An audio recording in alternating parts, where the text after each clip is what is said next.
มื้อนี้ได้เศร้าเพราะว่าเงินมันเงินบาทมันขึ้นแน่พี่น้องเอ้ยมื้อนี้ใจดีที่ฝากเงินและซื้อน้ำสะอาดมาให้น้องขอให้สุขภาพแข็งแรงขอให้อยู่ดีมีแรงขอให้เจริญรุ่งเรืองปรารถนาสิ่งใดขอให้ได้สิ่งนั้นความเจ็บอย่าได้ความใครอย่ามีขอให้บ่ว่าจะเฮ็ดธุรกิจหยังขอให้เฮงๆปังๆลำๆรวยๆเด้อสาธุ สาธุเนาะเอา อ่อนลามเลย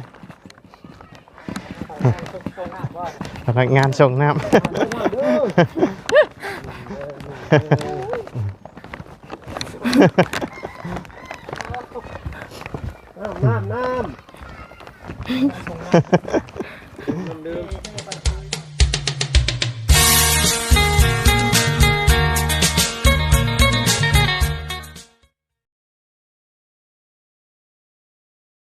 เอาเนาะพี่น้องเอ้ยเปิดคลิปมาตอนนี้ก็โอ้ยฝนผ้าก็ยังบ่หยุดตกอยู่เนาะ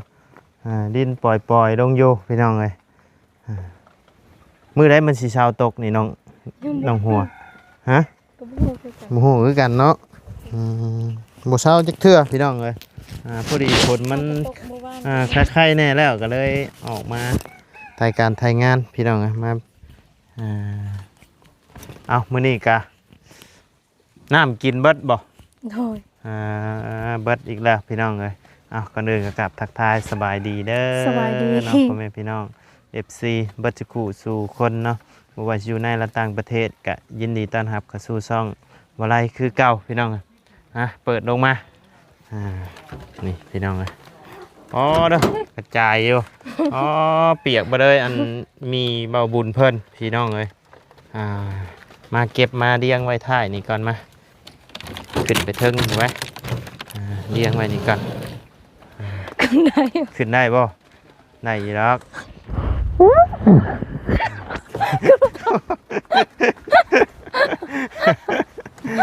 โอ้ยนะถอดเกือบขึ้นแล้วจังไหนรถมันสิเปื้อนโมแมนอย่างดอกมันเมินพี่น้อง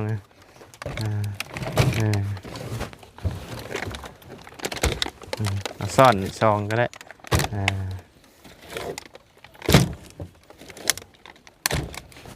ซื้อน้ำมาพี่น้องมื้อนี้ได้20แพ็คมื้อนี้ มื้อนั้นได้18พี่น้องได้18แพ็ค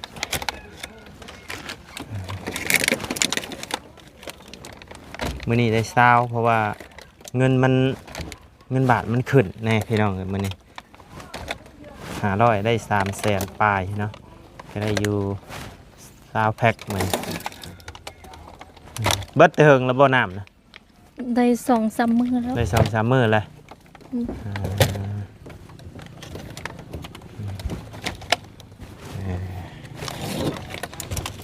เบิดแล้วเอาขึ้นมาเทิงพี่ก็ได้เอามาปะบางเทิง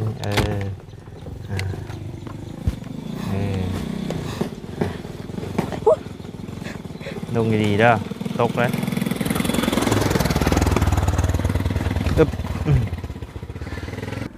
เนาะก็เป็นเงินทั้งอ้ายใหญ่ใจดีเพิ่นคือเก่าหั่นแหละเนาะเจ้าฮู้อยู่บ่ โดย เพิ่นได้บอกอยู่เนาะ โดย ทั้งอ้ายเพิ่นได้บอกอยู่ก็เพิ่นได้ฝากเงินมาให้ว่าไล่500 บาทคือเก่าเนาะให้ซื้อน้ำมาให้ทางเจ้าเนาะน้ำกินเบิดแล้วเพิ่นมาพอดีว่าไล่ขึ้นมาพอดีเลยเนาะเพิ่นว่าเพิ่นก็ได้ฝากมาให้ทางบ่ไล่ซื้อน้ำซื้อในมาให้เนาะมีแต่ว่าให้เจ้าขอบคุญขอบคุณทางอ้ายเพิ่นเด้อ โดย เอา ขอขอบใจทางอายใจดีที่ฝากเงินและซื้อน้ำสะอาดมาให้น้องขอให้สุขภาพแข็งแรงขอให้อยู่ดีมีแรงขอให้เจริญรุ่งเรืองปรารถนาสิ่งใดขอให้ได้สิ่งนั้นความเจ็บอย่าได้ความใครอย่ามีขอให้บ่ว่าจะเฮ็ดธุรกิจหยังขอให้เฮงๆปังๆลำๆรวยๆเด้อสาธุ สาธุเนาะเอากะถือว่าได้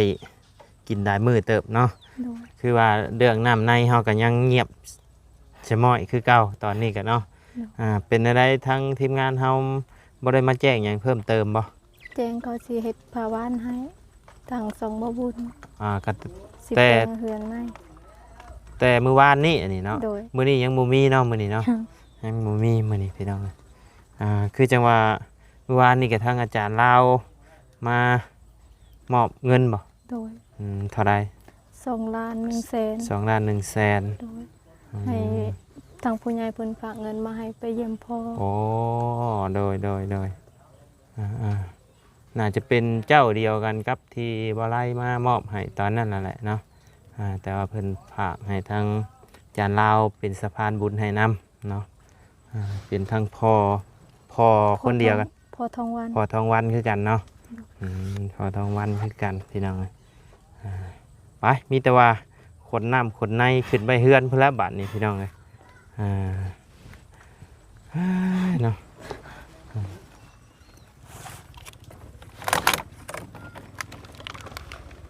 ได้บ่คนไปเทือละหน่อยก็ได้ ได้ ไปอะไรหิวเทือละซอยเทือละหน่อยพี่น้องเลย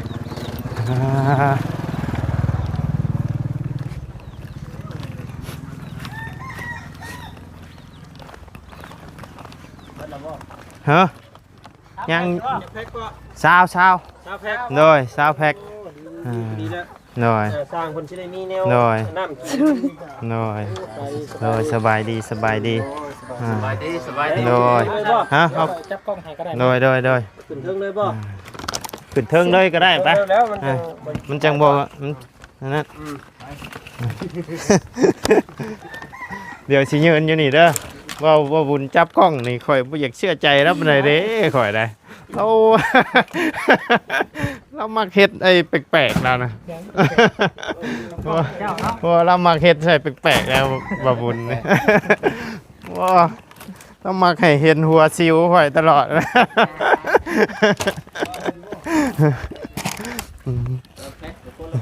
น่อยแล้วมักเฮ็ดให้เห็นหัวส่งหัวซิวหรอกคันเราจับนะเอาจนว่าเห็นแขวเดืองค่อย จอดไกลให้รถนี่มันก็เมื่อยแล้วนี่ โยเห็ดได้ซะ ได้เวลาบ่ จังได้เวลานำแน่ ออกกำลังกายแน่ ไปเห็นวิวบ่ หน่อย ไปงานตลาดเลย ไป ตลาด มาดิใช่มา ยังมือวัดผู้โชว์เอาซีเด้อผู้อาวุโช ตายเป็นปีใหญ่เนาะ เนาะ เอาโชว์งานนี้ก็พอแล้วได้เวลา สอนลามเลยพนักงานส่งน้ำ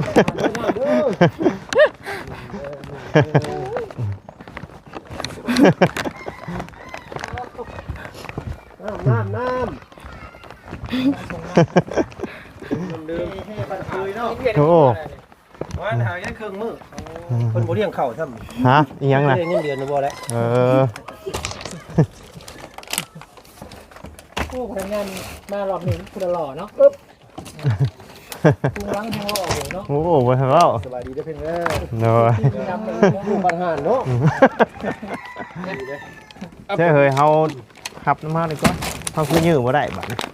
เสียเลย ยังเหลืออยู่ด้วย2แพ็คเด้อ ฮะยังเดืออยู่บ่ ก็ยังเหลือ2แพ็คอย่ามาหลายสังขารตัวเองก็เบิ่งแน่มึงสังขารตัวเองแน่ ขอบใจ เล่นยังได้ใช้แว่นตาดำนี่ ยังเหลืออยู่สองเหลือ ยังเดืออยู่ช่อง โดยส่งไปเอา เจ้าบ่เอาบ่ดู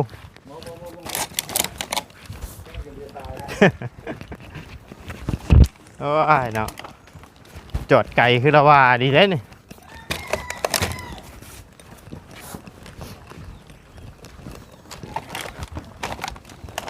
อึ๊บ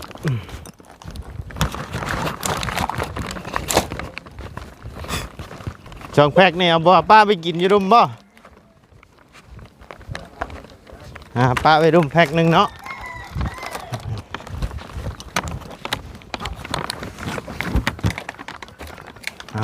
จักหน่อยน้องเพิ่นก็ลงมาคือเก่าก่อนนี่ ใช่ ปะไว้รุมแล้วกัน ไว้แล้วไว้แพ็กหนึ่งขอบใจละลายบ่บุญหน่อยขึ้นไปเบิ่งเพื่อนเพิ่นก่อน ลงเบิ้งฮะต่อของน้ำ หน่อยอึ๊บโธ่ก็มืดแทบอันนี้แม่แล้วนี่ประจำอยู่ไอ้ขี้ไผ่เลยเนาะ โอ้แกงหน่อไม้บ่ ต้มหน่อไม้ ต้มหน่อไม้ใช้เบิ่งฮะแบบตั้งแต่อันทั้งทีมงานชุลูกมานี่บ่ได้ออกจากขี้ไผ่เลยนะนี่เนาะเตรียมกับข้าวกับน้ำใบยอนี่พี่น้องเอ้ยไปหามื้อนี้บ่ไปหามื้อเช้านี่บ่หน่อไม้ได้บ่แม่ โดย มันขึ้นยอดน้อยๆคือหน่อไม้อะไรอย่างวะหน่อไม้น้อยๆนั่นน่ะ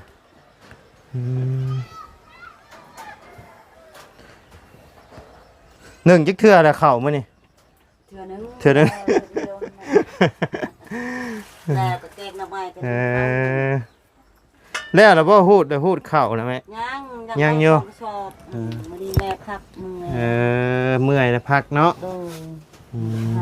พักผ่อนน้ำแน่เมื่อยแล้วก็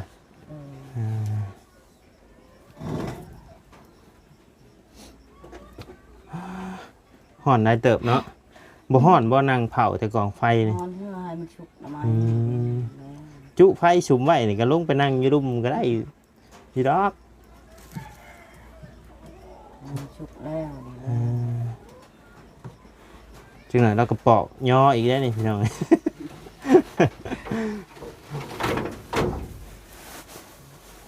หน่อไม้ก็แกงแล้วเลยเนาะ แล้วชุก ย่อแต่ลูกไอ้แม่ก็ได้กินอยู่บ่คือจังมาจังแต่ละเทื่อคือจังว่าบ่เห็นกินข้าวนำจักเทื่อกินอยู่เทิงพี่บ่ โดย อืม แล้วแม่ให้กินกระติบ น้อยยันบ้าอย่ามาอันให้แต่ซุมลูกกินบัดทั้งแม่บ่ได้กิน แม่ก็กินที่บ้าน มายามใดเห็นแต่ย่อผ้าข้าวบ่เห็นแล้วกินจักเทื่อพี่น้องเอ้ย กินแล้วแม่ อืม กินยอดูกับแม่ก็กิน มื้อนี้บ่ได้ไปข้างในมื้อนี้เนาะ บ่หาหน้ำไม้แม่ หาหน่อไม้ ตากข้าว ตากข้าว ข้าวก็ทันได้แห้ง ฝนตกจักสิตากอีใช้ได้มื้อนี้เนาะฝนก็ตกคือมือพี่น้องไปทางใดก็ยากบ่ได้ไปขุดจะรอบ่เจ้ามื้อนี้ พักผ่อนเมื่อ พัก วาน ผ่อนแต่ละมืออยู่วานนี่ย่อกวดจิรอ3เทื่อย่อ ให้หลายดีแล้วเราก็ แม่ก็พูดเข้ามันก็คิดจะรอ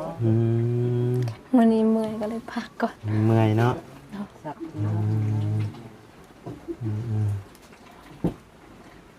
เพิ่นเอามาให้แล้วบ่ไก่ เอาให้แต่เมื่อวานตัวหนึงมื้อนี้เขาจะจับบ่ได้ มื้อนี้จับบ่ได้ก็คันจับบ่ได้แล้วก็เอาเงินส่วนที่เหลือก็ปะไว้ซื้อก็ได้ซื้อ ดู ตัวอาหารนี่ยังให้มันก็ได้หรือซื้ออยู่ซื้อกินนำ อ้า นะ ยเพิ่นบอกแล้วว่าได้ซำใดก็เอาซำนั้น เพราะว่ามันก็ไข่แน่เลยเด้เนาะมันก็ไข่แหละมันออกแม่แพรลูกกะแกดาอยู่ดอกไล่กำไรเลยได้หามาเลยไข่เลย เจ้าของเฮ็ดอันห้างน้ำจนบ่ทันเนาะ มันหาหน่วยแล้ว หาหน่วยละหาจังหน่อยก็พักนะได้กำไรแล้วเจ้ามาชื่อมายังบ่พออาทิตย์เนาะ แม่ ได้ไข่ ส่ง เลย สามมื้อ 2-3 มื้อก็ไข่เลยพี่น้องโอ้ฝนตกอีกแล้วพี่น้องมาอีกแล้วตกเรื่อยตกเริ่งตกคู่มือคู่เว้นฝนตกนะนี่อาบน้ำอยู่ใช่อาบน้ำเชมันสิบ่ขุ่นบ่ใช่ ก็คุณ อาบคือเก่าจำเป็นเลยเนาะ แม่ น้ำมันขุ่นเลยพี่น้องคันฝนตกคันมันขุ่นดีๆกะน้ำกินอย่าไปขอน้ำเพิ่นเนาะ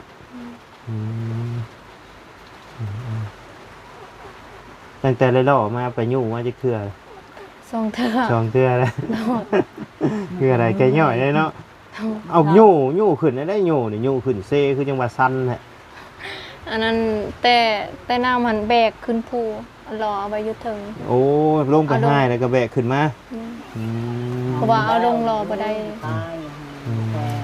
เมื่อยแล้วเนาะยู่มาอีกก็โอ้ยชาวบุกโบกได้พี่น้องคือจังเฮาบัวคอน้ำเพิ่นยี่นี่คอ น้ำเพิ่น ก็บ่กล้าคือกัน เขาขอเรื่อยเนาะนานๆขอ ขอ กัน แต่ ยังใครได้เนาะ ขอแต่น้ำกินก็พอแล้ว ขอแต่น้ำกินแล้วก็พอเนาะ ขอน้ำเพิ่นก็บ่กล้าคือกัน นั่นบ่ถึงเอ้ยนอนแล้วเมื่อยแบกน้ำ เลย ไปเพิ่นไป เมื่อยแล้วเพื่อสิบืนขึ้นแบกน้ำกระตุก30 ลิตรบ่หรือ40 ลิตร โอ้โหบ่เพิ่มว่า20ลิตร ซาวแม่นบ่ซาวตุกเขียวมัน30ผู้ใด 30ลิตร มัน30ผู้ใดตุกเขียวกระตุกกระทั่งว่าเพิ่งบ่ซื้อมา แบกน้ำคู่แบบนี้ พี่หมองเจ้าอันนั้นหามันเป็นผู้ว่าหมองเจ้าปลูกเขาอันนี้พูดแล้วก็อองมาอีกเนาะ นั่นก็แม่เมื่อยคัก ต้องต่อยไปแล้วเนาะตาดีโตนพี่น้องขึ้นผู้ปีนผู้เพื่อสิได้เข่าแต่ละเม็ดมากินเนาะมันเป็นเรื่องง่ายพี่น้อง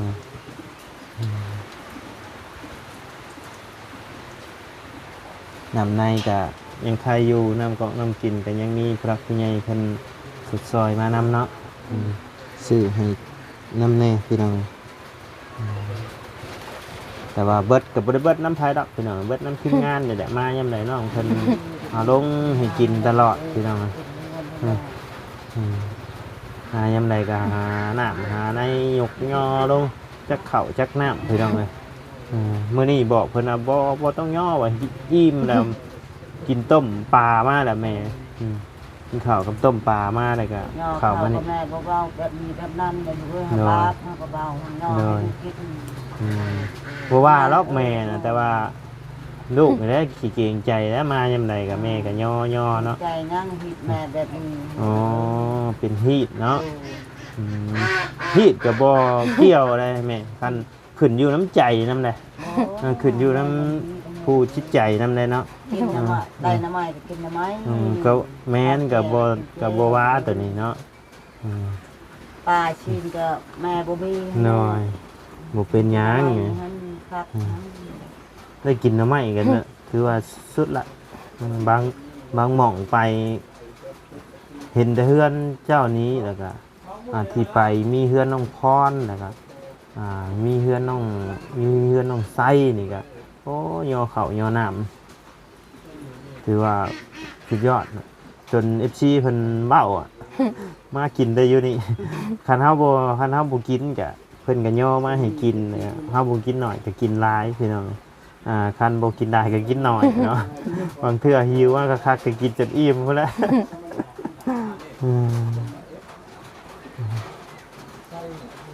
ให้ลูกกินแม่กินให้อิ่มแม่กิน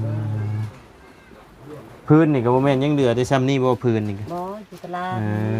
บัวไป ไปออกมาแต่ผู้พุ่นนั้นนี่เนาะพี่น้องแต่ว่าพังนี้เพิ่นบ่ค่อยเฮ็ดทานกันเนาะ มีแต่ใส่พื้น มีแต่ใช้ฟืน เขาก็มีเงินซื้อก็ไปซื้อข้าว แต่ว่ามีอยู่บ่คนน่ะคนเฮ็ดทานแถวนี้ บ่มีแต่เขาซื้อเอาอยู่ตลาด ชื่ออยู่ตลาดนะใส่เต้า เพราะว่าอยู่ทั้งว่านส่วนหลายเพิ่นสิเฮ็ดทานจุทานเอาอันนี้ยังใช้ฟืนอยู่เนาะ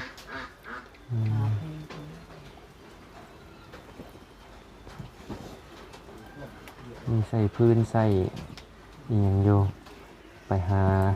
คันผู้ใดมีรถไถก็เอารถไถไปแก้เอาเนาะคันบ่มีรถไถนี่ก็โยแบกเอาละ ใส่กระสอบ น้อยแต่ว่าอยู่ทั้งนี้เพิ่นเก่งไงดีเลยยอมรับอยู่ยอมรับอยู่ว่าเก่ง ไม่ได้หัวกระสอบนี่มันแบกหมดมันแบกหัวกระสอบ กระชอบเข้านี่จะแบกได้บ่กระชอบเข้า ได้ มันแหละหรือว่า เจ้าบ่แบกขึ้นนี่ แบกแต่ภู แบกแต่ผู้มาพี่ โดด ว้าก ระสอบ แบกแต่น้ แล้วแบกขึ้นเฮือนไผสิแบก ำอ้ายเอาคืนเฮือน อืม คอแห้งอ้ายให้อ้ายเอาคืนเฮือน ได้จักชอบปีนี่เข้า ได้เนื้อสิบสอบ 10ชอบแล้วบ่ ชามเท่านั้นบดดินนี่แหละ ตัวในก็แม่นบ่ ดู ในนี่6บ่ มีหก Ừ. กะว่าประมาณจักเดือนกลุ่ม Đấy, xong đường 3 เดือนมันแม่ 2 สร้าง เดือน คนกินมัน เอ แม่ คันลูกสาวมาเพิ่มอีกกะสิบ่ฮอดเนาะอืมลูกสาวสิมาเดือนได้ใช่ไหม คือว่าเดือนนี้มันได้ยันหับมันก็ได้หับเงินเดือน เพิ่นสิมาสิ้นเดือนนี้บ่ โดย มาวันที่24มาวันที่24โอ้ ไปพอไปเยี่ยมพ่อให้แม่ โอ้พอดีหาน้องจะมาแล้วก็สิลงไปเยี่ยมพ่อโอ้โดยเพิ่นสิมาวันที่24เนาะ สิไปหาพร้อมกัน ไปหาพ่อพร้อมกันดีแล้วจ้ะพอดีละเพื่อฮอดวันที่24เพิ่นมานี่ก็เฮือนชานนี่ก็คือสิเฮ็ดแล้วแหละเนาะอ่าแต่หลังคานี่ยังดีอยู่เนาะยังบ่ทันเป็นหยังพี่น้องบ่ได้หัวบ่ได้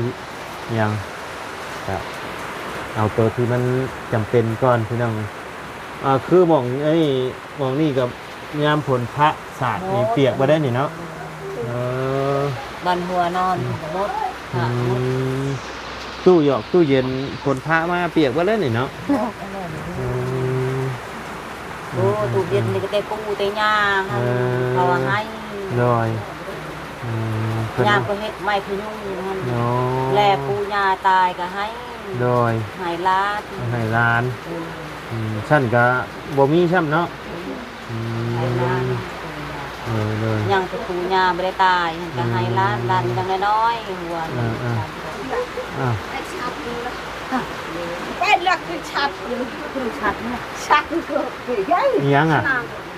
มา ส่วนให้แม่ก็จะเอาส่วนไปเฮ็ดห้องน้ำก็ทราบ ส่วนอ๋อเรามาเอาส่วนเราบ่เจ้าไปยืมส่วนเรามา บ่เขาปะมือเขาเฮ็ดของเรา สร้างเฮ็ดแล้วละป้าเลย ป้าเลยเมียเอา ให้เมียมานำเอาบัดนี้เนาะชายจับเด็กเรียกนโมคันรถไทยเลยตะบนจัดรถตะอายแม่เอ็ดเอาเลยมันนักตรวจบาทนี่พี่น้องเลย ได้สนะ ให้เชื่อบ้าง เปรียบปรกมั้ย คือตำรวจไทยรถคือมันเลยตะบนจัดรถคือตะบนเจเยาวะกันเลยคือ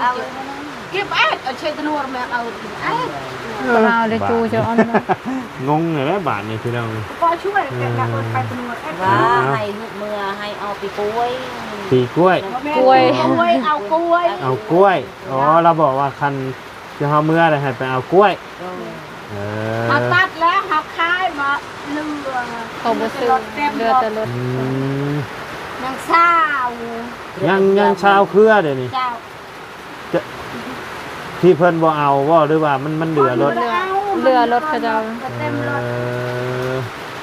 แล้วเจ้าสิ คนเก่าขับรถขับกาแฟ แล้วเจ้าสิขายไอ้เครือเท่าไรบ่ โลแปดเก็บไป800 8,000 โล 8,000 โล มุกโลมันน่ะมุกโล800 โอ้ยโลแหละเจ้ โล1,800 โล8,000 อ๋อกิโล1,800เจ้าจะขายเป็นโลบ่ เขาจะขายเป็นโลเขาจะตัดลาดเขาจะเอาซื้อมาเป็นโลเขาไม่ได้ขาย คือ เป็น อะไร เครือ เจ้เดียวเนี่ยก็เจ้าปีปานคิดรัวละไงไปคิดรัวปานคิดอันเอาต่อ เอาเสียเดียวให้อันทางแม่เพิ่นคุยกันก่อนพี่น้องคุยเวียกคุยงานกันก่อนเนาะทางบ่ไลก็สิได้ขอจบคลิปปิดคลิปก่อนพี่น้องมาขอไม้แน่เอาสบายดีเด้อแม่เด้อโดยสบายดีเนาะขอผ่านไปทางนี้คือเก่าเด้อเพื่อนเพิ่นกับแปลนคักแปลนแน่ดีเนาะบ่มีหยังเลยพี่น้องโอ้พี่น้องไปซะเนาะพี่น้องเอ้ยทางบ่ได้ก็ก่อนอื่นก็ต้องขอบคุณทางอ้ายใหญ่ทางอ้ายใหญ่ใจดีหลายๆเด้อเนาะที่ไว้วางใจในทางบ่ได้เป็นสะพานบุญให้เนาะก็ขอให้อ้ายอยู่ดีมีแฮงความเจ็บบ่ให้ได้ความไข้บ่ให้มีเด้อเนาะปรารถนาสิ่งใดก็ขอให้ได้สมความมุ่งมั่นดังปรารถนาเนาะบ่ว่าเสียธุรกิจการงานหยังก็ขอให้เฮงๆปังๆร่ำๆรวยๆตลอดปีและตลอดไปเด้ออ้ายเด้อเนาะและที่สำคัญ ก็คือขอให้สุขภาพร่างกายแข็งแรงพร้อมครอบพร้อมครัวเด้อเนาะสาธุไปพี่น้องเลยสำหรับคลิปนี้ลำลาแล้วสบายดี